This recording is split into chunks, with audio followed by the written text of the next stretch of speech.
Seguimos con la Marquesa de Yolombo, vamos por el capítulo 5. Habíamos terminado de hablar de la aventura de Don Taita Moreno y Silverita y los Villaciento, cómo Don Taita Moreno se queda con los crespos hechos a víspera de su matrimonio y nada, Silverita se dijo, no, ¿cómo me va a casar con ese viejo verde? ¿Cómo se le ocurre? Entonces vamos a seguir con el capítulo quinto. Tenemos que encajar aquí algunas particularidades yolomberas en relación con la colonia. Ya sabemos que estas fincas del rey las administraban mayordomos bajo leyes más o menos elásticas, con buenas pagas, mejores facultades y uña libre. O sea, robaban como un berraco. No ha cambiado mucho la cosa, la verdad. Tampoco ignoramos que estos súbditos de América mandaban como cabildantes y por elección popular. Así sería el mando. Los ediles en su mayor parte eran analfabetos de la cepa. Las atribuciones municipales no las conocían ni estaban tampoco definidas ni deslindadas legalmente. Las jurisdicciones geográficas de los municipios no estaban determinadas. Recursos rentísticos no los tenían. Desconocidos eran en estos mundos por aquel entonces los rudimentos legislativos y administrativos y muchísimo más los económicos. Si en la metrópoli había política colonial, en las colonias se la ignoraba. La metrópoli, recordemos, Santa Fe de Antioquia, ¿cierto?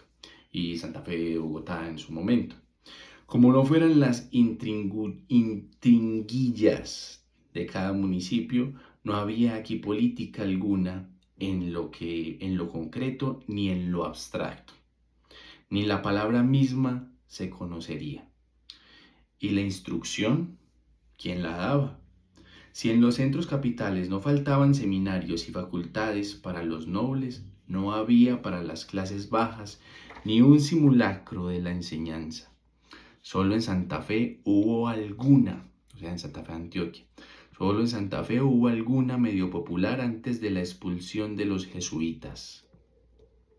Bueno, los jesuitas fueron expulsados de las tierras españolas en 1767. En los lugares pequeños tan dispersos entonces, como lo era Yolombó, ni aun la doctrina cristiana se enseñaba, pues en muchos no había cura de almas. De comercio e industrias, Dios librara a los colonos ambiciosos. El rey no permitía la competencia más mínima a los artículos de su España, cuyo monopolio cedía a quien mejor se lo pagase. Iba su majestad a perder este mercado por darle gangas a algunos súbditos agalludos.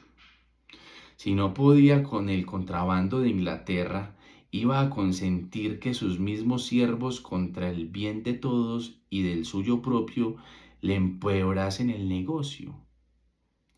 Ni porque fuera más tonto, que vendiesen víveres y comida para que sus empleados no pasasen hambres, que les hiciesen casas y todo lo que hubiesen menester para sus personas y bienes. Eso sí se lo permitía a quienes quisieran y con la ganancia que mejor alcanzasen.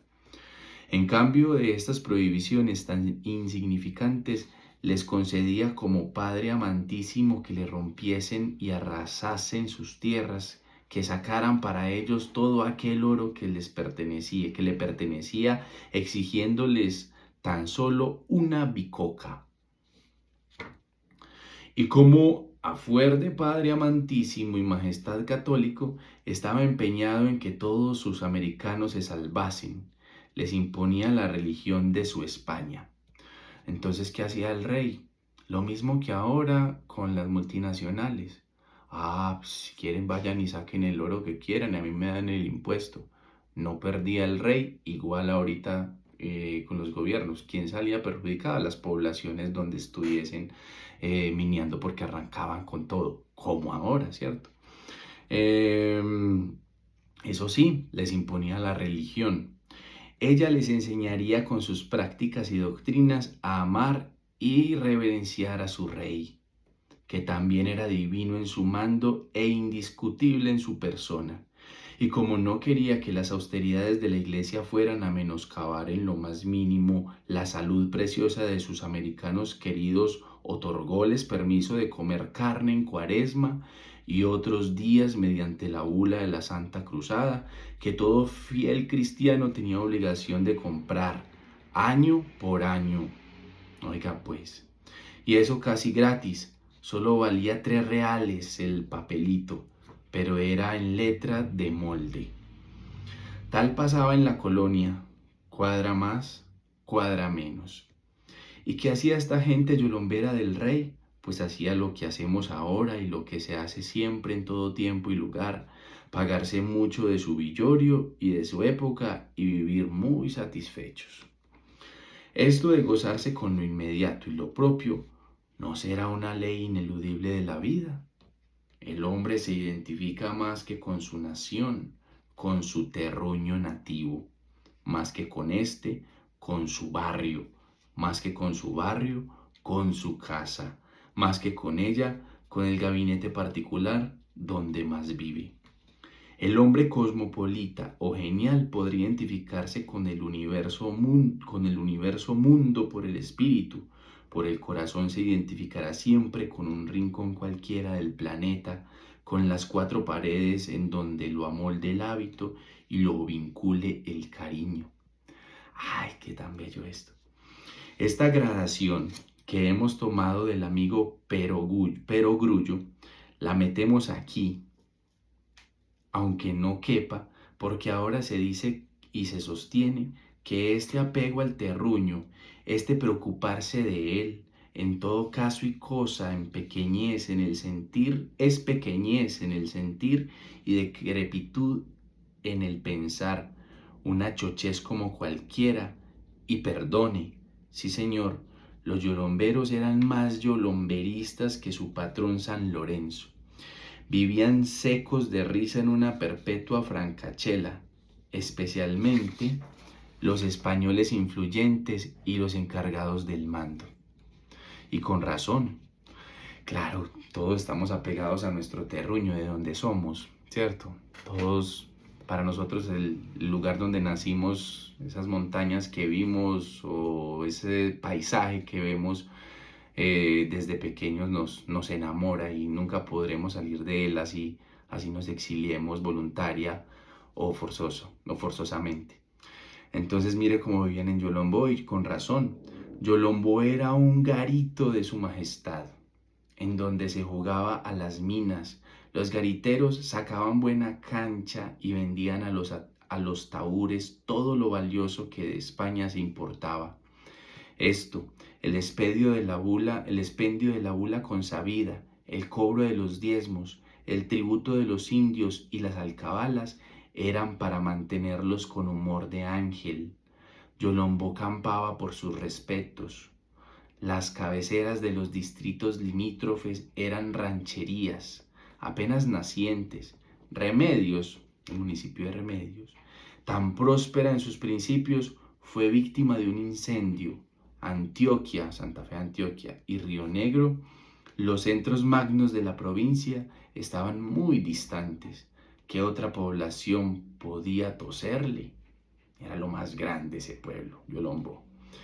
La religión católica, alma mater de la colonia, tenía allí emporio tan pujante que a más de la fundadora había levantado 2 iglesias.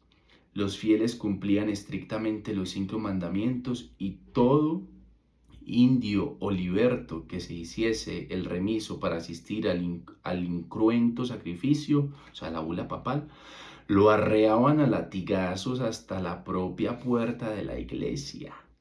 Algo semejante le acontecía a quien se abstenía de no pagar el diezmo. En cuanto al cumplimiento del decálogo, les importaba tanto como las nubes de antaño. Los mandamientos no nos importaban un pepino. El caso era que se pagara, como decía San Ignacio de Loyola, que una empresa, hijo de madre. El amor a Dios, el sentido ético del cristianismo, los dogmas y la filosofía de la iglesia no entraban para nada en esas almas. arrulladas en la ignorancia y en la indiferencia. Mal podrían entrar. Si allí fueron misioneros en un principio, ya nadie los recordaba. Los curas echaban de cuando en vez alguna prédica farfullada a la diabla, y los oyentes, lejos de aprovecharla, sacaban de ella algún error garrafal cuyo más pernicioso que su misma ignorancia. Leían el Evangelio de la misa con sonsonete y gangoseo, y los fieles se dormían. Claro, ¿quién no se va a dormir? Algo que ni siquiera entienden. El catecismo lo enseñaban de memoria sin explicar lo más mínimo, y las gentes lo repetían como el loro. Y como el loro rezaban las oraciones en las casas, y como el loro las enseñaban las pocas madres que en ellos se ponían. Taita Moreno y doña Rosalía tenían los evangelios, algunas vidas de santos, uno que otro libro de moral, pero si leían el Quijote, el Lazarillo de Tormes y el Diablo Cojuelo, les aburrían libros devotos. No les pasaba por la cabeza que aquello se pudiese transmitir a esos hijos indisciplinados, criados como animalejos muy consentidos. Los 12 villanos contaban y contaban de los Cristos y las vírgenes de su tierra, de la Semana Santa, de la catedral y de los templos. Don Pedro invocaba en todo su apuro a su Virgen del Pilar. Los tres viejos, lo mismo que los otros españoles, rezaban el rosario a la oración con su familia para irse temprano a cenas callejeras, a picos pardos, sino a tirarse al codillo y a romperse el alma en alguna huronera o un antro de Santa Polonia. Comulgaban por precepto y era de rigor que ese mismo día abriesen nueva cuenta con alguna bien gorda, mejor dicho, sí, a un antro. Doña Rosalía, la dama piadosa, nacida y criada en la tierra de María Santísima, comulgaba como quien toma un vaso de agua, oía la misa como si presenciase alguna pantomima. No conocía siquiera el ordinario ni otras oraciones al caso, aunque sabía leer, jamás abrió un devocionario. Claro que todas estas aristocracias yolomberas conocían más o menos la vida de Jesucristo y algunos episodios del Antiguo Testamento, pero lo que es el Santísimo Sacramento, lo que es el santo sacrificio, no lo sabía, no lo sentía por más que lo oyese hasta cantado en las grandes fiestas. Los viejos Villaciento y su compadre Arciniegas introdujeron el uso que no lo siguieron los nobles, de postrarse boca en tierra a estilo israelítico en el momento de la elevación. Ellos y doña Gregoria Layos eran los únicos que rezaban la estación después de misa ante el Santo de los Santos. Por la mañana iban a visitar los tres viejos, pero a mediodía solo entraban los muchachos a perseguir golondrinas, niñas, o atisbar si algún murciélago despistado se colgaba por alguna parte. Las visitas, según las fórmulas grandiosas de San Alfonso de Ligorio, no se conocían en el pueblo. Si algún cura las estableció, cómo continuarlas con las confesiones al campo u otra obligación. Ni qué devoto sabía leer en Yolombó. Pero eso sí, no se dijera renovación, porque corrían todos los chapetones endomingados y majísimos bien puestos a disputarse las varas de aquel palio guarnecido de campanillas de plata. Recordemos que las campanillas de plata son las de San Lorenzo de Yolombó, porque da el nombre pues al pueblo. Era de ver a Taita Moreno hecho un brazo de mar con ese guión que él manejaba estilo medio taurino, medio banderizo, giro de un lado, giro del otro, repecho adelante, repecho atrás. Era de verle cuando algún insolente atrevido tenía la avilantez de agarrarlo primero. A un canariense que alguna vez no quería largárselo, le ajustó sus trompadas ante el amo patente, ante la imagen de Dios. Si también era por fuero de raza y de Sevilla, jefe palatino y áulico de las fiestas reales de Cristo, ¿por qué le disputaban su jefatura? A Taita Moreno, ¿quién le va a disputar con todo ese billete que tenía, todo ese oro? En el ceremonial del rey no podía zamparse ningún intruso aunque se vistiese de oro, cuanto menos uno de esos canarios vendetrapos comidos de la roña. Si el Santísimo estaba solitario en su casa, en la calle lo acompañaba la turbamulta de la infancia.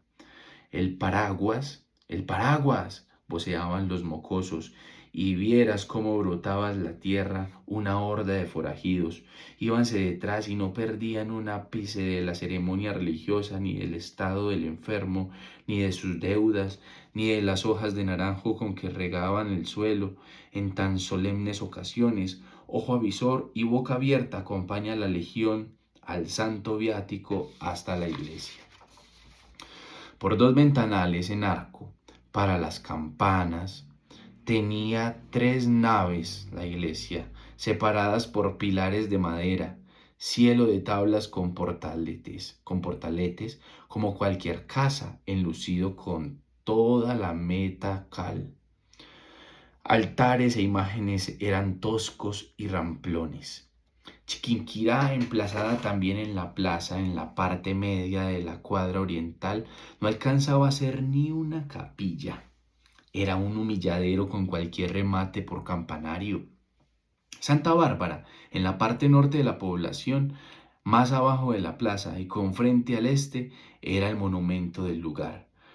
Toda de ladrillo, con arcos y columnas medio moriscos y capiteles de estilo mudéjar, de fachada de un tanto barroca, alta y caprichosa de espadaña. Sus altares y retablos, si no muy pulidos en la ejecución, tenían proporciones y algún estilo. Ostentaban pintura de varios colores, altos relieves, toscos y disparatados, que representaban a la santa en varios trances de su complicada existencia. La imagen patronal era quiteña, o sea, Santa Bárbara, la imagen de Santa Bárbara era quiteña, tallada en madera, con ojos de esmalte y la obra suprema en Yolombó. A estas iglesias de 3 a 4 no le faltaban sus riquezas. Los ornamentos eran de gran valor. Bueno, ese pueblo tan pequeñito, claro, pues que Yolombó en ese entonces era lo más grande que había, tenía 3 iglesias. Es increíble el poder que tuvo la Iglesia Católica en Antioquia. Dicen que también en Medellín es la ciudad que tiene más iglesias en Latinoamérica. Medellín, imagínense, en Latinoamérica, es increíble. Así por sus materiales como por sus bordaduras, recamos y demás ornatos. La ritual utilería desde los cristales hasta las calderetas, desde los atriles hasta los incensarios, desde el lavabo de manos hasta la última palmatoria, eran de plata, muy labrada y repujada. De plata eran asimismo las varas del palio y las chapas del sagrario y del frontal. Custodias y patenas, vasos y vinajeras eran de oro macizo, clavados de piedras preciosas. Así es que los yolomberos, merced al ceremonial católico tan hierático y decorativo, tenían con qué entretenerse aún en lo religioso, y si las músicas y el coro de esa tierra eran para taparse los oídos, a ellos les parecía el colmo de la belleza. Claro, el culto y las iglesias eran allí el único espectáculo que podía sugerirles nociones de arte y de belleza. Por eso no lo tomaban a diversión, no a relaciones con Dios o con sus elegidos. Y esto no será solo en Yolombó ni en esa época. Peregrina religión la de esa tierra. El alma yolombera a este respecto era un revoltijo, sí muy raro y estrafalario, muy explicable por cierto. Media población era africana. Oigan. Y por más que fuese bautizada y metida en catolicismo, cada negro conservaba por dentro y hasta por fuera, por transmisión o ancestralismo en creencias, mucha parte de las salvajes de sus mayores. Ay, esa transmisión ya se perdió en tres siglos, 2 siglos larguitos ya se perdió. 4 o 5 generaciones ya se van perdiendo, aunque aquí ya todavía estaba muy viva, estaban bautizados, pero todavía conservaban esas tradiciones, todavía conservaban y le rezaban a sus dioses. Tanta riqueza de culturas ahí encontrada y silenciadas también. Esta negrería, entreverada con esos españoles de entonces, más supersticiosos y fantásticos que cristianos genuinos, más de milagros que de ética, coincidía y empataba con africanos y aborígenes en el dogma común del diablo y sus legiones de espíritus medrosos. De este empate vino una mezcolanza y un matalotaje que nadie sabía qué era lo católico y romano, ni qué lo bárbaro y osentote, ni qué lo raizal. Entonces acá vemos cómo se sincretizó toda esa tradición negra y toda esa tradición indígena en mitos católicos, ¿cierto? Como el diablo, como todo este asunto de duende, que los ilusiones, como mencionábamos anteriormente. Se fueron mezclando todas esas creencias de todas estas 3 culturas, que a su vez España también traía de los moros, de todas estas juntanzas que se hacían en Europa en el siglo, pues en el medioevo y por allá en el siglo XIII, XIV, XV y atrás también. ¿Y de dónde teólogo que les hiciese los distingos y sacase a esos blancos de sus errores? Iban esos padres de familia a alarmarse por tan poquito. A medida que el tiempo corría y que las negras lactaban a sus amitos, a medida que los entretenían con extravagancias sobrenaturales, la mezcolanza se iba definiendo en diabolismo y infiltrándose en toda mente y en todo corazón.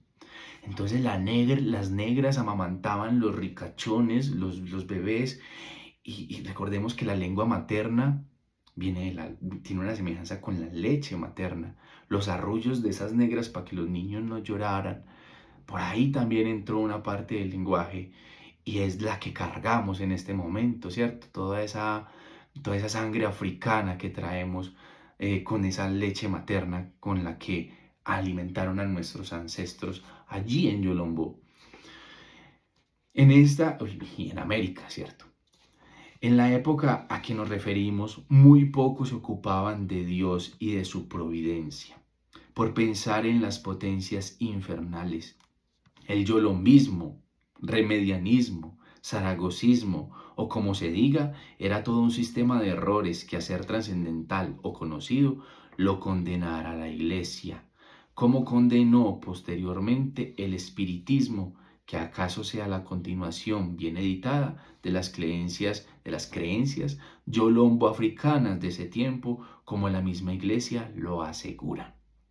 La Iglesia silenció todo esto y se dedicó nada más que a ser aburrido, ¿cierto? Porque los cantos, aquí lo está diciendo, que eran aburridísimos, pero que la gente lo respetaba, porque si no, látigo era lo que les daban. Y nadie abría el devocionario, nadie creía realmente en los preceptos de la iglesia, creían en el látigo, creían en ese asunto de la renovación que prometía la iglesia, pero que no era tal. En aquel siglo en que los espíritus fuertes, la incredulidad y el ateísmo invadían la Europa, se vivía en plena edad media en estas colonias mineras. El aire de Yolombo no se podía respirar sin que se le entrasen a uno tantos y cuantos espíritus malignos. Ni los espíritus de la gripa son tan traicioneros.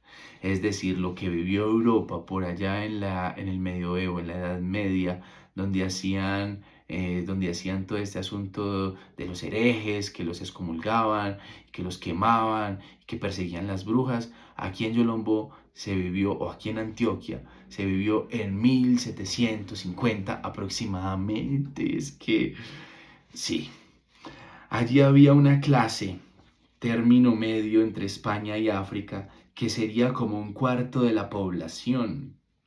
Componía el baturrillo heteróclito y matizado de indios, negros y blancos, en que encontraba más el Congo que todo.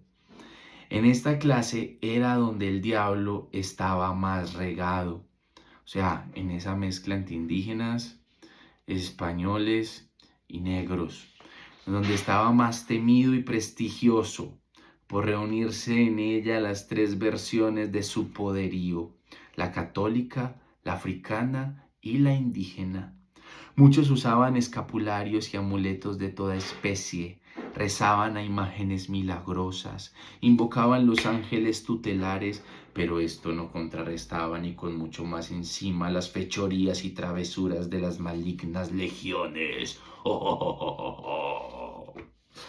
Oiga pues, muchos al salir de noche iban espantando espíritus como quien espanta zancudos en el Magdalena.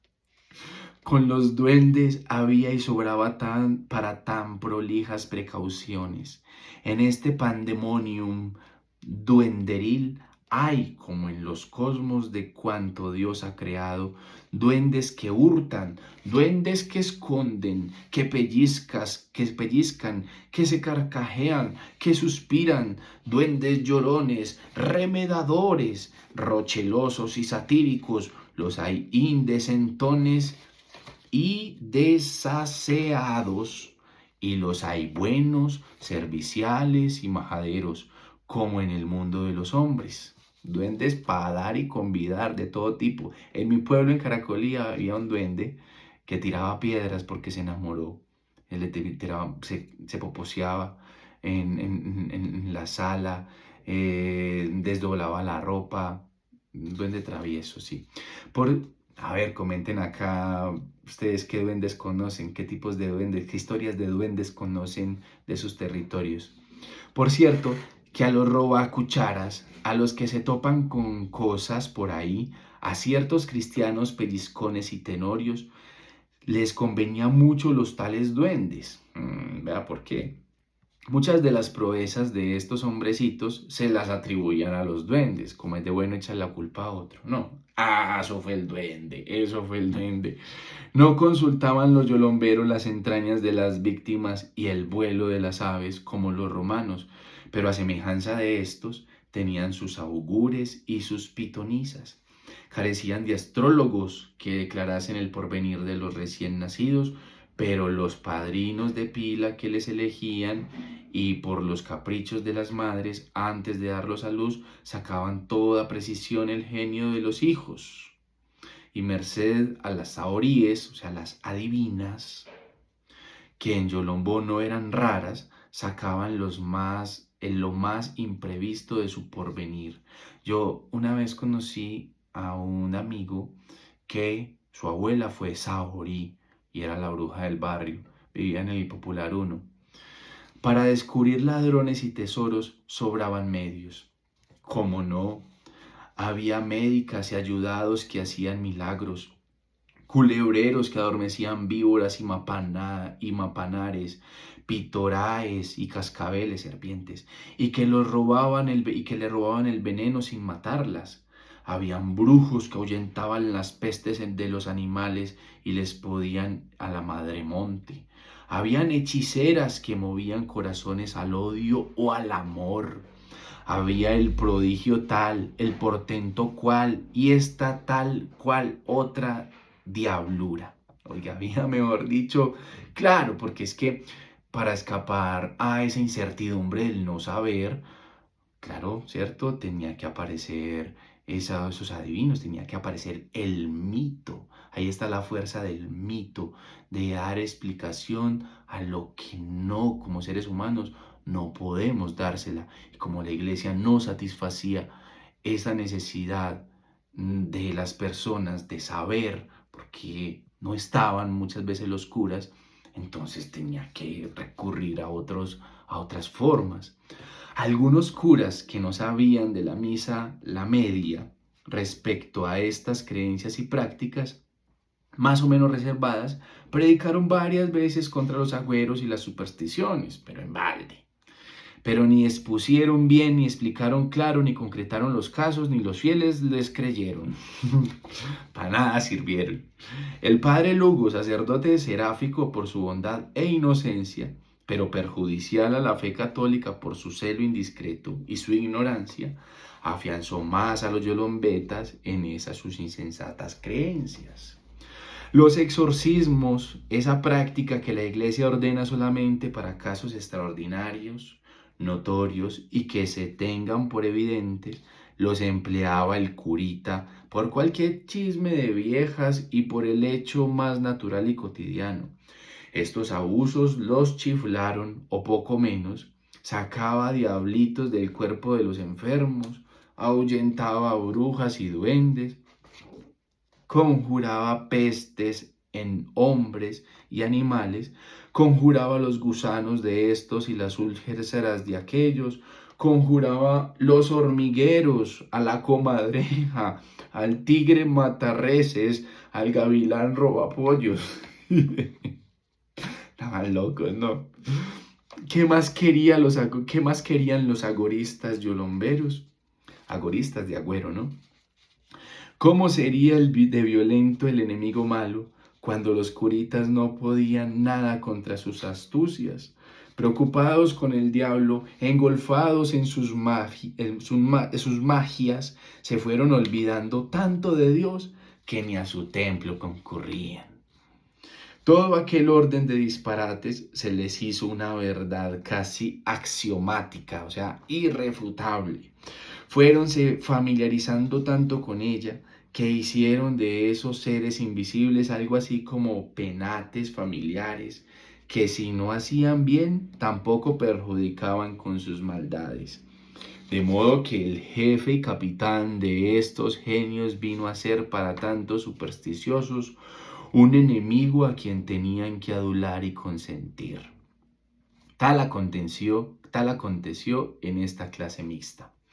Hoy es el diablo muy moderado y comedido, hasta con los espiritistas y satánicos, y más todavía con los poetas de misa negra, con los liberales de compás y escuadra.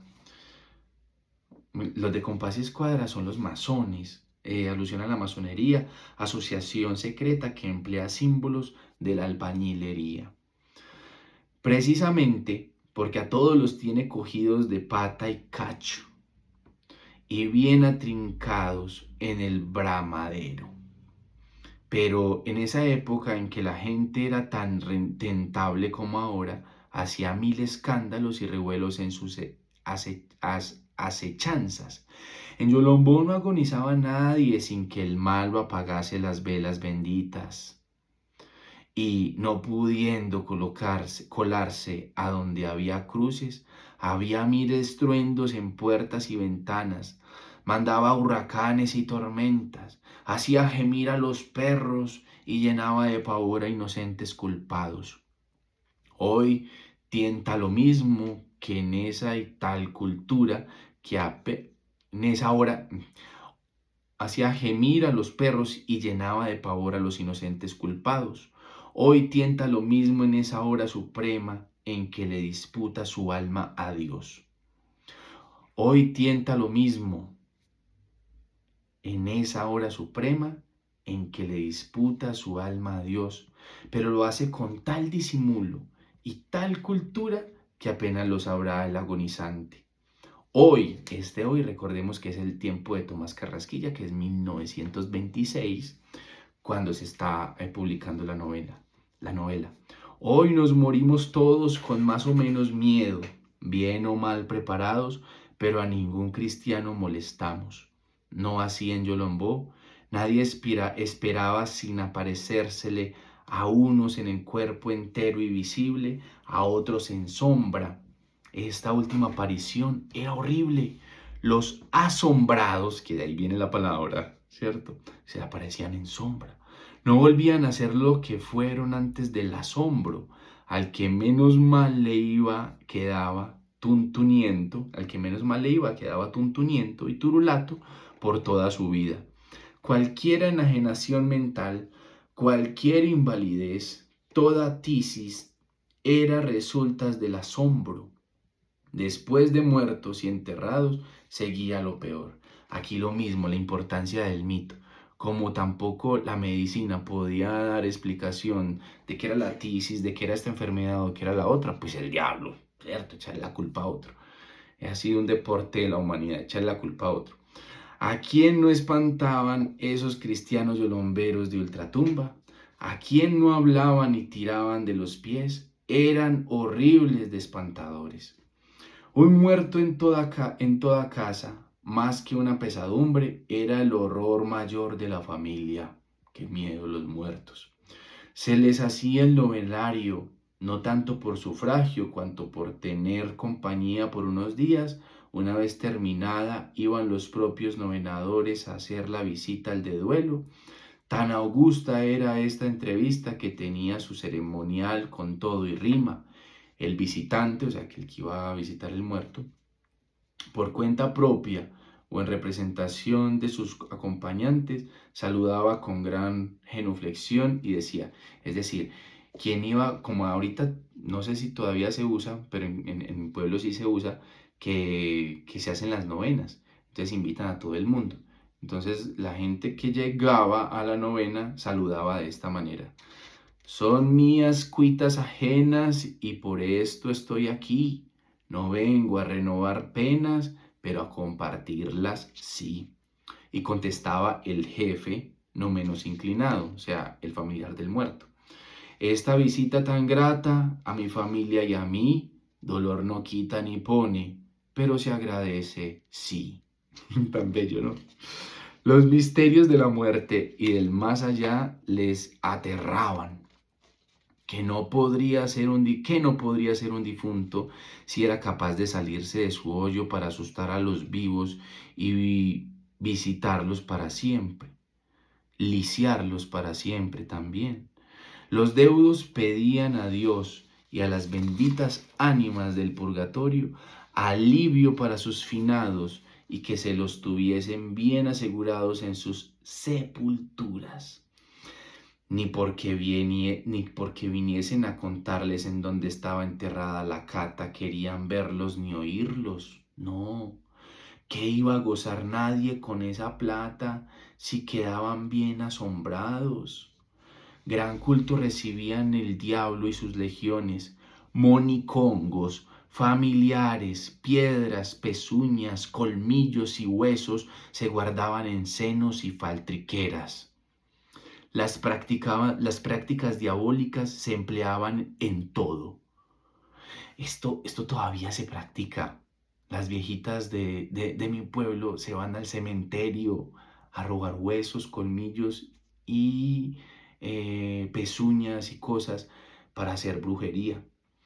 Quien supiese las palabras misteriosas de los conjuros e invocaciones era uno como semidios, a quien pagaban bien y rendían homenaje.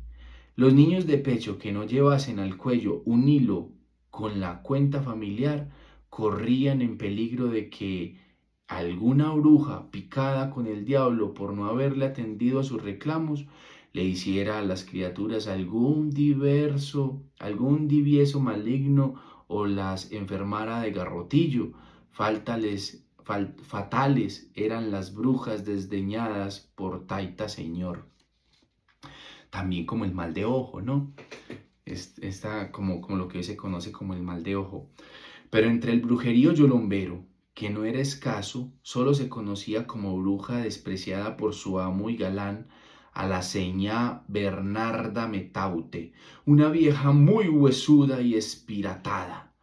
Era de Cancán, Cancán es un pueblo que hoy está en ruinas y queda cerca a Yalí, queda entre Yalí y Yolombó. Las ruinas de Cancán. Esta todavía se puede visitar y me parece que todavía está muy inexplorado en términos patrimoniales. Me parece que Cancán era un pueblo, fue un pueblo antes que Yolombó, un pueblo muy boyante, un pueblo que cuenta mucha de esa historia minera, de ese Yolombó antiguo, de ese Remedios antiguo, minero, donde llegaron esos primeros colonos. Y nunca se le conoció de familia alguna a esta señora Bernarda Metaute. Interrogada sobre ello, a ella, daba respuestas evasivas.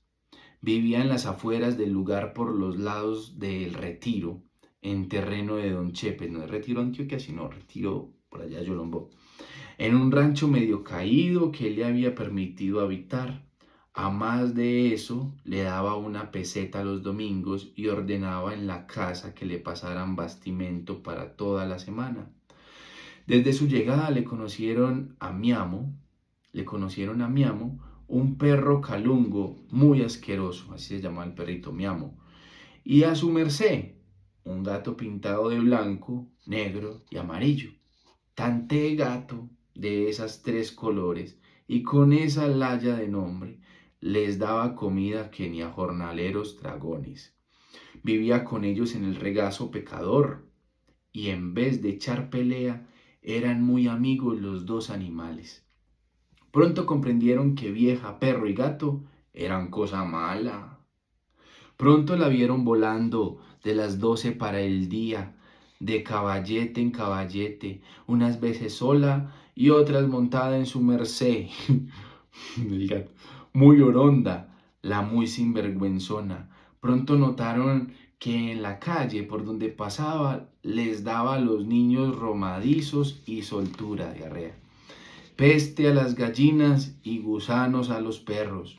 Como el diablo no había de enojarse, como el diablo no había de enojarse por los daños a una bruja que él desdeñaba, la acosaban a piedras, pobre viejita, imaginas. Y una mañana aparecieron aplastados frente al rancho la señá Bernarda y mi amo. A su merced no lo volvieron a ver por parte alguna. ¡Ah, qué crueldad, imagínense! En vano indagaron, bueno, aquí quiero decir, esta señora que tildaban de bruja, se me hizo muy parecida a un cuento de Tomás Carrasquilla que se llama El Ángel, y eran unas señoras que estaban enfermas y olían feo, y que todo el pueblo las tenía por brujas y cada vez que las veían por ahí les tiraban piedras. Es un cuento hermosísimo, es un cuento muy bello que se lo recomiendo, se llama El Ángel de Tomás Carrasquilla. En vano indagaron las autoridades y don Chepe viose desde luego que los matabrujas y mataperros eran unos ayudados muy horribles. Ni adivinos ni adivinas pudieron ver en el agua de ninguna vasija conjurada la cara de nadie. Todo se les volvía como culebrillas muy inquietas y horripilantes. Hubo también otras brujas muy conocidas y bastante dañinas. Aunque no estaban en amistad con su señor, volaban de noche y revolaban que era un gusto. El diablo, en vez de celoso, es un sinvergüenzote muy tranquilo. No por gusto le pintan aquellos atributos frontales. ¿Mm? Por eso les permitía a sus querindangas, las brujas, los tratos que quisieran, de lo cual resultaban tantos perjudicados, que don Pedro confinó a esas diablas a las minas de Doñana, donde el patrón era un viejo invulnerable y los negros unos refractarios a los hechizos. Oiga, todas las viejitas por allá las metieron a trabajar porque eran que brujas dañinas, mano de obra barata. La calle de las brujas, o quién sabe, tal vez si eran brujas, quién sabe. La calle de las brujas, que esta calle todavía existe en Yolombó, llamaban entonces, y acaso la llamen todavía, sí, hoy 2025, a un callejón muy torcido, más abajo de la plaza y hacia el nordeste. Este aquelarre o San Isidro de La Habana contaba con un buen personal. La mejor voladora, y de hierbas más eficaces era una cuarterona muy garbosa y salamera, llamada la Colorada. Las señoras intrigaron con el cura y don Pedro para que la sacaran del lugar, pero ni lo eclesiástico ni lo civil hicieron nada. Con sus cuerpos sandunguero y su palmito inocente de concepción quiteña, con su mata de pelo, que se echaba por delante al encaramarse a los tejados, siguió haciendo estragos, sino con venenos materiales que nunca se le conocieron, con prestigios harto diabólicos. Estaba tan entronizada la hechicera que siempre que se topaba en la calle con alguna señora, se daba a toser y a decir: con que mucha ganita de rumbarme.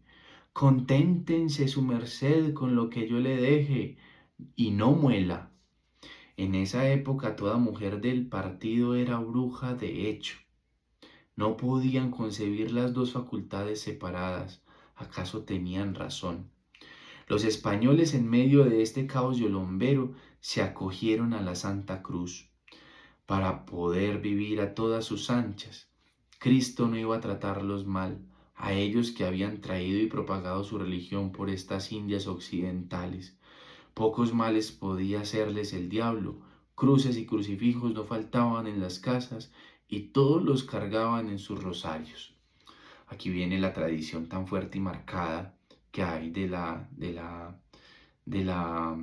ahí está, de la 3 de mayo, del Día de la Santa Cruz, y de los mil, sí, del Día de Santa Cruz y de los 1000 Jesuses que se rezan y no sé qué, para protegerse de esas bandidas y bandoleras brujas. En cuanto se persuaden de que no podían volver a su tierra porque en esta les arraigaban intereses y afectos, se propusieron vivir lo mejor posible entre prácticas religiosas y paganas, como la suerte pusiese la parada en este hoyo antioqueño donde también había sol, pan y muerte. En poco tiempo hicieron de aquel poblacho, todo pajizo y estartalado, algo decente y cómodo, y se dieron a gastar esos oros tan sumamente lidiosos. Los del comercio hacían su agosto, porque de España les venían a sus blancos los trajes de los grandes días, sus telas, avíos de casa, vinos, aceite, conservas, encurtidos, guadamaciles, monturas y maletas, todo objeto de cobre, hierro, pedernal y estaño, pues aquí no se fabricaban más que utensilios de palo. Medioevo. Se daban sus filos de infanzones y de hecho lo eran, sino de fuero. Nacieron nobles, no tenían ningún gravamen. Mandaban en estas tierras como señores naturales, fuera de que los españoles de natividad se sentían superiores a los criollos, que por más que estos fuesen sus propios hijos, bien hecho, la geografía da o quita mérito. Entonces los españoles nacidos en España tenían mucha más categoría que los hijos de españoles nacidos en estas Indias del Rey. El servicio, ese servicio que tanto aterra hoy a las señoras, era pedir de boca. Esa plata labrada con que hoy se ponen viscas las señoras al solo nombrarla, era allí el pan nuestro de cada día. O sea, el oro era muy abundante. De plata era casi todo el trasterío de la mesa, cubiertos inclusive, para los braseros pequeños para encender el cigarro y los grandes para prender el sahumerio, de plata las tazuelas, la palangana y jarra de lavabo, las palmatorias y los velones, y el bandejón para llevar los niños al bautismo, frasqueras y estribos, espuelas y mangos de látigo, de plata, de mucho peso y resistencia, ciertas vasijas tan prosaicas como indispensables. En cuanto a enchapados, ni se diga, desde las monturas hasta los marcos de los santos, holanda y lino eran lo común para toda clase de ropas blancas, y los damascos de lana y seda lucían por estos camones. La mesa, con pescado y caza casi diario, era de una abundancia homérica a fin de dar las obras a quien las pidiese. Y eso que los víveres no eran regalados. En aquel suelo tan feraz la agricultura era tan deficiente que solo había plantíos reducidos de caña y uno que otro trapiche de manos. La panela para las minas la llevaban de Barbosa y hasta el de los fundos de San Juan de la Tasajera, las papas y las arracachas desde la Carolina del Príncipe, del Santo Domingo, la Concepción y de los cortijos de la Magdalena. Ya sabemos que los españoles solo tenían por riqueza el oro y la plata. Pocos se preocupaban, por ende, del cultivo de la madre tierra. Solo los labriegos, asturianos y vascos sembraban donde podían, a falta de otro oficio. Que esto es una herencia que tiene este territorio. Si vemos por allá en este nordeste Magdalena Medio, no son tan ricos, no somos tan ricos en términos de cultivos. Allá todavía sigue teniendo este territorio una vocación minera, muy contrario a lo que pasa por allá, los hijos de los vascos y asturianos, que son las gentes que ocupó este norte de Antioquia, y el oriente antioqueño, que ahí sí se cultivaba, se cultivaba. Remedios, el emporio de la minería y de suelo fertilísimo, tenía su despensa en el centro y oriente de aquella provincia, y con este abastecer se enriquecieron muchos que jamás pensaron en buscar oro. La carga entraba a esa región a espaldas de indios porque aquellas vías más atajos para cabras que caminos para hombres no permitían otra clase de transportes. De esta red humana de proveedores se aprovechaba Yolombó para completar sus bastimentos, ya se ve si le saldrían baratos.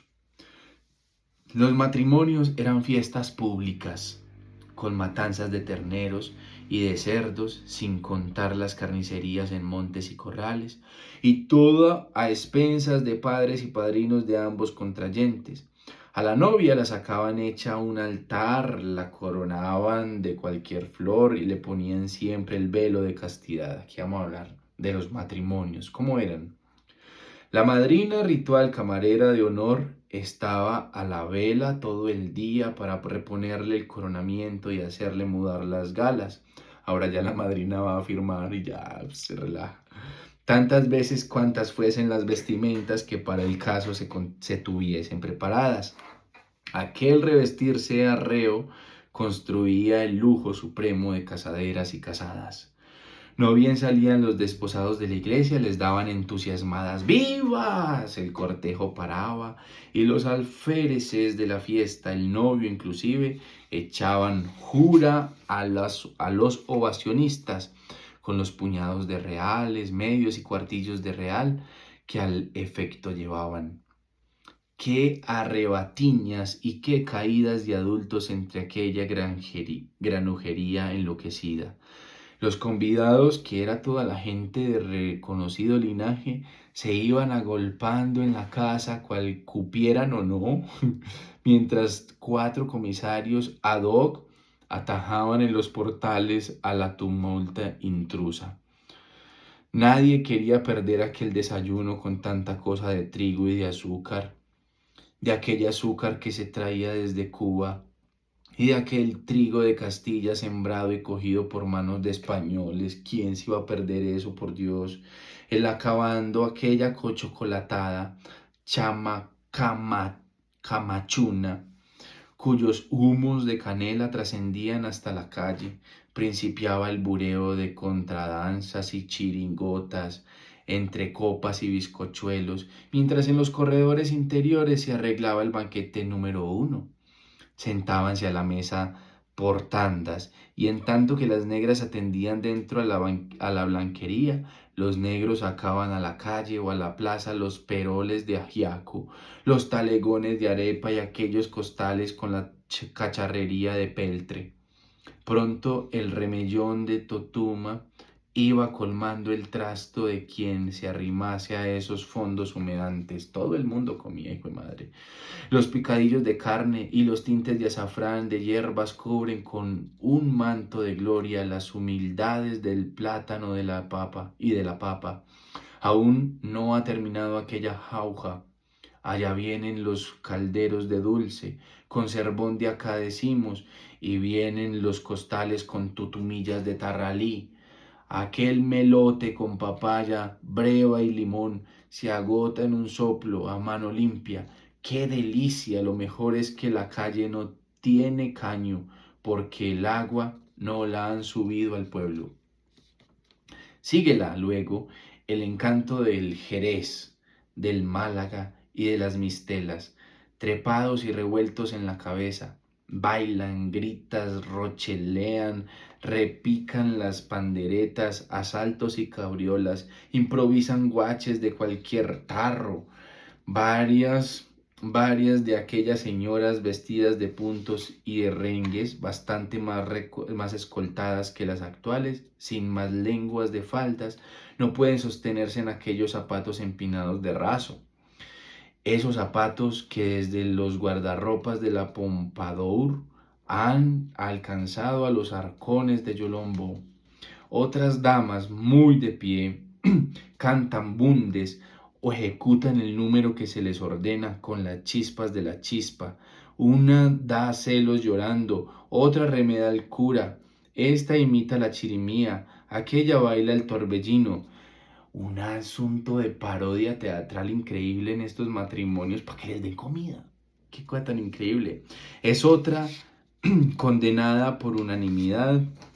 Escoge a cualquier galán, lo hacen extender en el suelo, le arreglan el féretro y ella se postra de hinojos a llorar con canto gemebundo a su amado Juan José de la Rosa, intercalando en el estribillo coreado los lamentos que le inspire su numen y con la mímica que el caso exige. Este número ultra que varía según el temperamento de la dama, lo ejecuta varias en una misma fiesta. Por cierto que revivió por esos lados y con mucha boga un siglo después. Pasado el buquete número 2 y el reparto callejero, que ya no necesita vajilla, continuaba el jaleo, entre trasudores y desmayaderas hasta la medianoche, hora en que soltaban a los infelices novios. Ay, que ellos con hartas ganas de luna de miel allá, mejor dicho.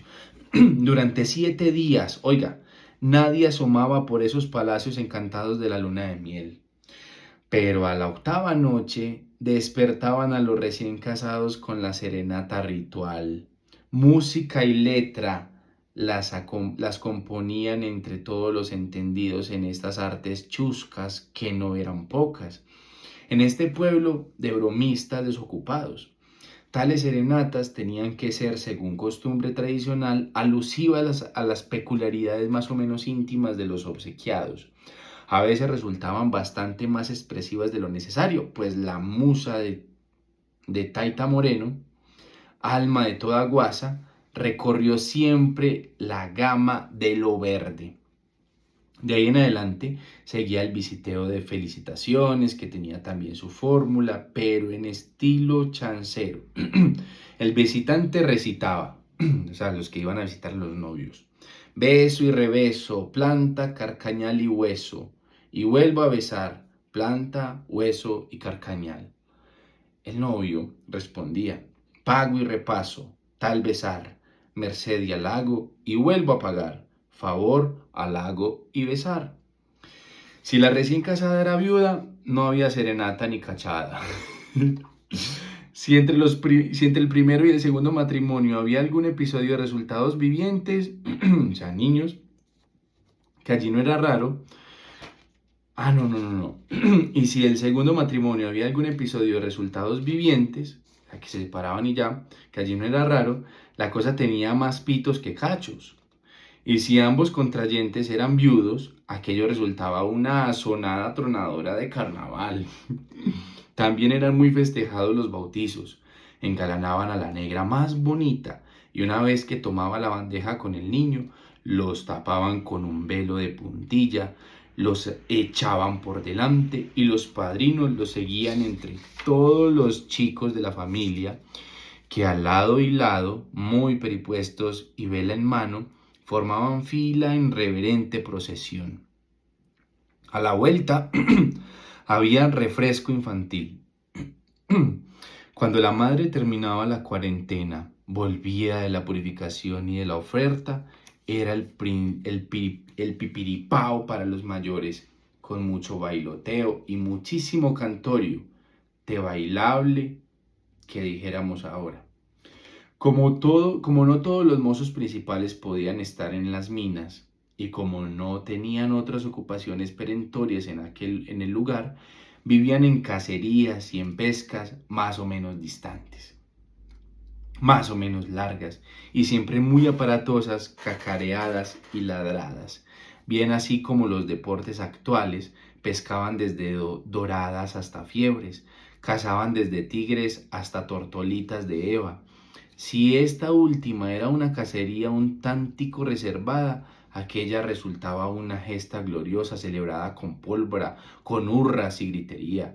Traían el cadáver de la fiera en florida y enramada barbacoa a los hombros de 4 jayanes más denodados de olfato que de ánimo, y después de pasearla por todo el pueblo, entre los perros heroicos y los tiradores barraganes, se iban entre el rebullir de los curiosos con el más hábil de los matanceros a sacar, con arte y sutileza, aquella piel que a las veces se remitía a la metrópoli como regalo para algún gran señor del Consejo de Indias. Así eran las cacerías. ¡Qué espectáculo! Aquel fo de las muchachas y de viejas, aquel taparse las narices era para revolver el estómago del más difunto, pero no perdían ripio de aquella discreción peregrina. Lástima que no pudieran comerse la carne de ese animal tan bien cebado con las pobres reses. No mataban un tigre o una fiera así. Lástima que no se pudiera beneficiar aquel trepitorio y toda esa gallinazada inmunda que no se apartaba ni con la piedra de tanto Caifás. ¡Puf! ¡Puf! Hasta una peste iría a levantarse. Claro que todo eran puros aspavientos. Por brutos que fueran, no iban a enredarse con una carroña. Mas los tigres no eran casos frecuentes, y había otra casa silenciosa y nocturna tan benéfica a todos como factible e inmediata. Vamos a ver cuál era. Y no eran con esos sombreretes de palma trenzada, ni con esos cogepuercos remendados, ni con ese chamarrón, ni con el desgreño y el aire de salteadores con el que se lanzaban al monte. Era con el atalaje semanero, cachuchín, a escasos de cualquier trapo, capote o tabarro de bayeta, calzones rodilleros de mahón, alpargatas muy aseguradas con correas, rasurada la cara y con la coleta como un primor. De tal guisa, garrote en mano, paso cauto y sin perro indiscreto, se internaban en las noches de luna por las espesuras de los platanares y los rastrojos de las zanjas, en acecho de esas chuchas y comadrejas tan ladinas como carniceras. Entonces ahí está, que se casan a las chuchas porque eran malas. Entonces desde esa época, imagínense, pocas veces volvían chasqueados y ahí quedaban esa inmundicia para las ollas que al efecto mantenían aquellos negros comesierpes. Espíritu municipal, el de esa mocedad, a ruego de algún inmediato interesado, se iban en convite muy de madrugada a hacer algún banqueo terrapleno desagüe. O a las 8 suspendían la cava para tomar el sancochón jugoso y el chocolate de harina aliñado con pimienta dulce, obsequio del convidante. Ahí están los famosos convites, los convites que se hacían para un banqueo y demás. Entonces esto hacían las personas que se quedaban ociosas porque no todas se podían meter a las minas. Dormían la siesta tirados en la hierba hasta las 11 para seguir la faena hasta la 1. Algunas veces amanecían con la jugadera enconada y requiriendo las barajas o los dados, tendían los capizallos a la sombra de algún árbol y ahí los tenía usted tan absorbidos y alejados de la vida que ni de almorzar se acordaban. Los famosos vagos de pueblo que hoy todavía se conservan, ¿no? Los que tenían novias promovían meriendas señoreras, y aquello era el suspirar silencioso en el acarreo de la chamisa, el sonreírse al soplar por debajo de esas olletas amables que se resistían a cantar, el declararse con las rebatiñas y derrames de las jícaras y con las guerras de los roscazos. En noches de luna, cuando no tenían ningún bureo en planta, eran los coloquios y era la poesía, calle arriba y calle abajo, al son de panderos y guitarras.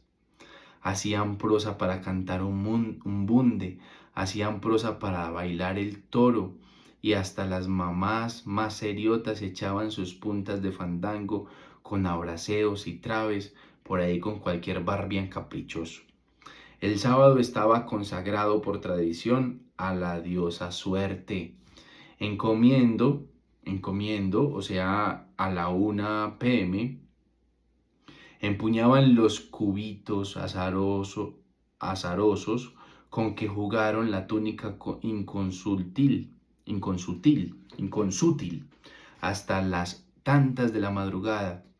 El taur sinvergüenza, que se quedaba con la plata tan difícilmente sacada de las mercedes de taita y madre, tenía que costear la tamalada y el aguardiente para todos los arruinados. Bien sabían ellos en dónde les abrían sin golpear demasiado. El que ganaba, invitaba. Las borracheras eran solamente en fiesta y por matar algún desengaño amoroso que por apuros económicos o patológicos no se iban a despechar esos yolomberos tan epicuristas y gozones. Tales los vagares y los devaneos de la juventud aristocrática, pues aquella rapacería sin escuela y sin juguetes importados, era de ver aquella horda ominosa y cochambrienta de unos y de unas, machos y hembras llevaban hasta los 10 años, por toda vestimenta un camisón casi talar, fruncida en el pescuezo con un cordón y farfullado de lienzo más vasto y más barato. A ellas les cubrían la cholla con mortellina. La cholla, ¿cuál será la cholla? De cogotera hasta la espalda. A ellos con cualquier gorringo de caña o de guasca, quemada el uno, rompido el otro, este con la trenza descosida, aquel bailándose en espiral de lado y lado. De los 11 años en adelante les cortaban a ellos el camisón, como dormían, para atracarles aquellos calzones destinados a llevar tantas lucernas posteriores. Por fortuna que la suelta chamarra tapaba un tantico. A ellas no les acortaban nada, sobre la luenga o veste les amarraban la saya, y nada más. Pensar que una mujer pudiese usar algo parecido a bragas era un insulto en esa época. Tenían tanguitas, ¿no? Por supuesto que entre esa gente menudo estaba el diablo muy metido. Salagones y rapaces, hombres y mujeres recorrían el lugar en una promiscuidad siempre alterada por las luchas intestinas, pescozones y pellizcos, berrinches y corajinas, acabe de gorras, rompimiento de monteras, cebo y acicate a sus ferocidades. Eran estas epopeyas, cual si esgrimieran el lanzón formidable de San Miguel, chuzaban a la pordiosera y al llagado, apaleaban perros y gallinas, y oídlo, oh vosotros los clientes de cantinas y choferes, mataban las culebras. Sí, señor, no tan solo las verdes y las cazadoras que nada hacen, sino las mapanares y las víboras. A los ratones les sacaban el cuero, cual hacían los grandes con los tigres, y los estancaban en las paredes. Las cocinangas de pajarito y el asado de armadillo eran diarios y en plena calle. No había gorrinillo, ¿qué será? Y a quien no arrancasen la cola, a quien no había gorrionillo, a quien no arrancasen la cola, para comérsela a medio chamuscar. Oigan pues, no tenían las chicas muñecas que se durmiesen ni hablasen, pero inventaban mostricos de trapo, ay qué belleza, sino de mazorcas de maíz. Oiga pues, ay, esas son las muñecas, mazorcas de maíz. Carecían los chicos de caballitos que anduviesen, pero las bellotas de plátano, paradas de 4 chuzitos, corrían a maravilla. ¡Ay, qué hermosura! Hacían balanzas de cáscara de naranja y guitarros de tablillas, maletas de naipes y paraguas de rascadera. Hacían unos gallos de cera con plumas de verdad muy plantados en su redondel de totuma que reñían a saltos. Eso sí era. Ay, qué bacano hacer esos juguetes ahorita como para, no sé, sería chévere como hacer. Bueno, por deportes tenían el columpio y el mataculín, el salto y la carrera, las patadas y la lucha, el pilón y el gulumpán de la arena, la silla de la reina y la casita. Y había cada olimpiada y cada match que temblaban las colonias. Los más arrojados se iban a montear y traían a más de colmenas, sierpes y caimitos, guáimaras y madroños, almendras y corozos, aceite de 1000 pesos, leche de sande y de anime. Los coleccionistas reunían montones de chocho grueso y de menudo, lágrimas de San Pedro y achirillas, de táparos y cocos de mono, de congolos y ojos de venado, de yolombos y chontas. Ah, bueno, que yolombo también es un árbol, el árbol de yolombo y chontas. Reunían carabacines, caracoles de roscas y retorcidos. ¡Qué museos! Y todo era envuelto en trapos o en hojas, porque el papel era cosa rara. El sellado y el de autos le conocían en las oficinas, el de las cartas en una que otra casa, el de imprenta, lo mismo que el cartón, no existían en la mente de los yolomberos, pues, y las herbatanas. Esta rapacería resultaba hasta misericordiosa de puro desalmada. A pesar de oír a toda hora qué clase de espantos son los muertos, eran esos diablillos los únicos que no les tenían ni pizca de terror a los muertos, los niños. A todo moribundo lo estudiaban hasta la postrera boqueada, o sea, y a todo difunto montañero que trajesen en barbacoas y amortajado con la cobija, lo rodeaban desde su llegada, le asistían en la iglesia, ayudaban a echarle la tierra y no lo abandonaban hasta la última apisonada del hoyo. Cada noche hacían el difunto entre los del brazos más largos para espantar viejas, pelados tan canzones. Al oscurecer se reunían en las cocinas para oírle a la negra fulana las estupendas, interminables aventuras de Sebastián de las Gracias, de Tío Conejo y del Patojo. Mientras llameaba el lar, se doraban las arepas en el rescoldo y gorjeaban los olletones incitantes. A todo esto se congregaban los mayores en los portales, ya con huéspedes, ya con vecinos, para departir sobre el rey, su sacra y real familia y sobre los gobernadores y visitadores de la provincia. Para recreo y lujo de grandes y pequeños, mantenían por esos corredores y solares más animalejos que personas. Habían guacamayas, loros, cotorras y periquitos, paujíes y gallos de monte, ardillas y martejas, micos y cuzumbos. Domesticaban tatabras, pericos ligeros y perros de monte, en fin, el arca, el arca de Noé. A estos animales no perseguían los malvados, fuese por cariño o por miedo a una zurra, a una pela, ¿cierto? Con respecto a sus hijas, vivían las madres yolomberas sumamente pagadas y satisfechas del cumplimiento de su misión docente.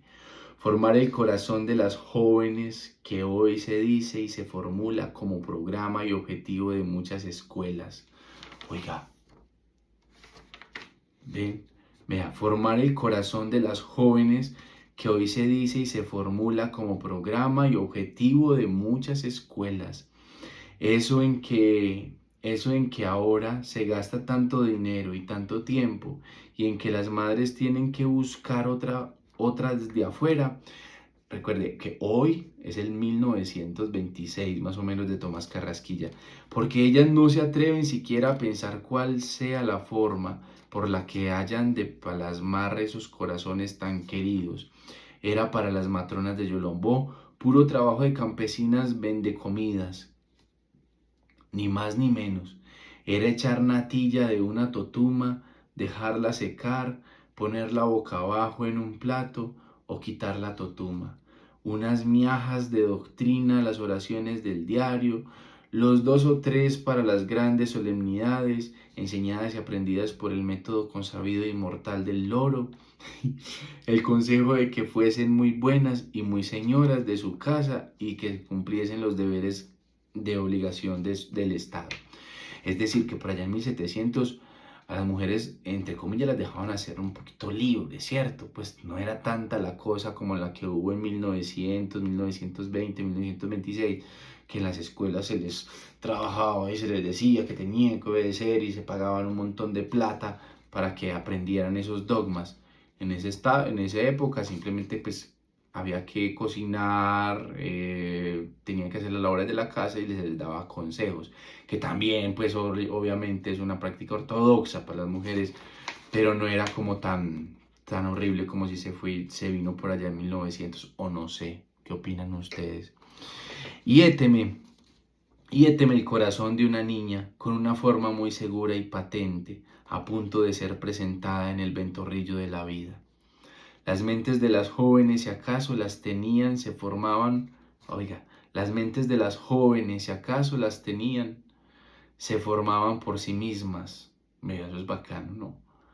Sin ayuda de nadie, sin el sol ni el riego, bien así como esas plantas que se alimentan del aire.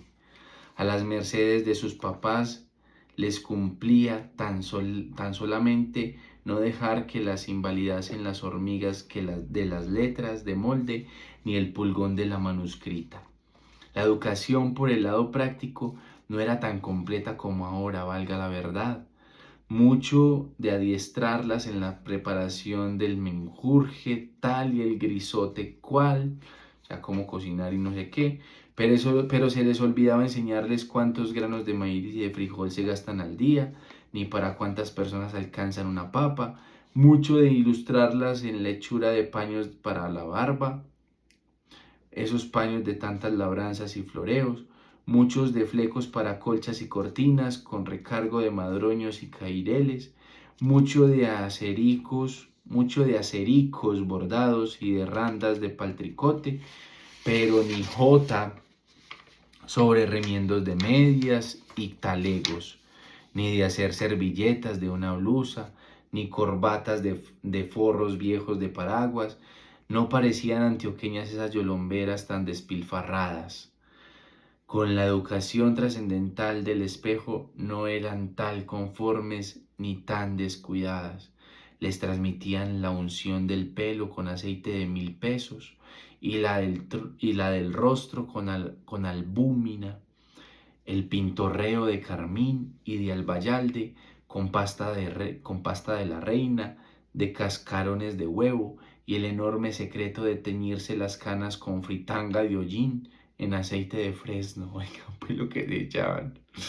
Ah, a veces descansaban estas matronas docentes de la baraja, de los dados y de sus pedagogías, y reuniéndose hoy en una casa, mañana en otra, se entregaban a los horrores del chocolate, oiga, a los horrores del chocolate. y a las voluptuosidades de la maledicencia. A los maridos les estacaban los cueros, mejor que los mozos al tigre, mejor que los chicuelos a los ratones. Cuando estaban templadas por lo verde, llamaban a Taita Moreno para que a boca llena, en crudo y sin camiseta de ninguna especie, le deshojase de perejil para arriba. No se sabía cuál se divertía más, si el narrador o los oyentes. Si no podían comprar pasatiempos industriales ni espectáculos a máquina, tenían que inventárselos los yolomberos propios y ser libros y lectores a un mismo tiempo. A un mismo tiempo espectadores y espectáculos. Por eso vivían tan festivos y regocijados que nada entretiene tanto como esas diversiones sin programas ni etiquetas, en que todos tomaban parte y que solo pueden disfrutarse en el descanso de la franqueza y de la confianza recíprocas.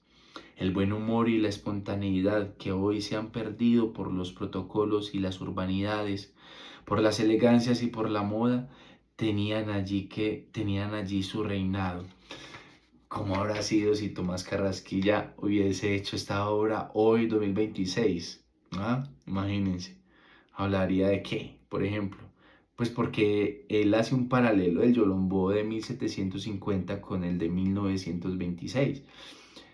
Hay muchas cosas vigentes, pero todavía hay muchas o muchísimas diferencias de 1926. Han pasado muchas cosas en 100 años.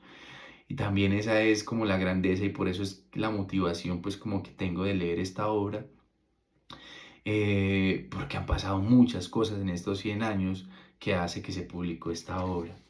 Como no había molde social reconocido ni prescrito, cada cual se presentaba con la autoeducación que viene del carácter y la cuna, precisamente porque ignoraban los empalagos y remilgos que trae consigo la letra de molde. Eran muy divertidos y originales en su trato, pero si la inteligencia y el saber reales y efectivos valen una que otra vez en las conversaciones sociales, nada valdrán jamás todas estas quisicosas supuestas, aprendidas y postizas que ahora decimos y conversamos. Todo este libirismo ajeno, sin digerir casi textual, con que nos quebramos los oídos unos a otros para deslumbrarnos y hacer viso. Aquí Carrasquilla también está haciendo una crítica a la literatura de entonces, que esa literatura tenía que ser como se hablaba en el español culto. Y Carrasquilla se volvió, bueno, es mi parecer, se volvió grande también en su época porque él escribía como se hablaba, ¿cierto? Como esa autenticidad que conservaban estos yolomberos o esta Antioquia que era fruto de toda esta amalgama de culturas y que él veía como una riqueza en ese entonces, una riqueza verbal, una riqueza cultural, y que en la época de 1920, 1926 se ocultaba, se mantenía en el ostracismo porque no, había que escribir muy docto, había que escribir como en ese español culto, porque o si no, no era literatura. Y esa fue su pelea. En Yolombó los bobos no se metían en docena como ahora, porque no eran bobos instruidos como nosotros. Si esa gente no conocía sabios, ni doctores, ni artistas, no sufría en cambio las cócoras, ni el atosigamiento de los que queremos mangonear del todo aquello. Dichosos los yolomberos que no trataron intelectuales, ni políticos, ni financistas. Feliz edad en que no conocían las conferencias orales y en que la dictadura periodística no le tomaba a nadie declaración indagatoria. Bueno, ahí tenemos el capítulo quinto. Espero que lo hayan disfrutado tanto como yo. Hoy se nos fue un poquito largo, pero es que estaba más larguito pues como que los otros. Espero que lo hayan disfrutado tanto como yo. Dejen sus comentarios, qué opinan también, de pronto, no sé, debates, lo que quieran promover también a partir de esta lectura. Chao, que les vaya bien.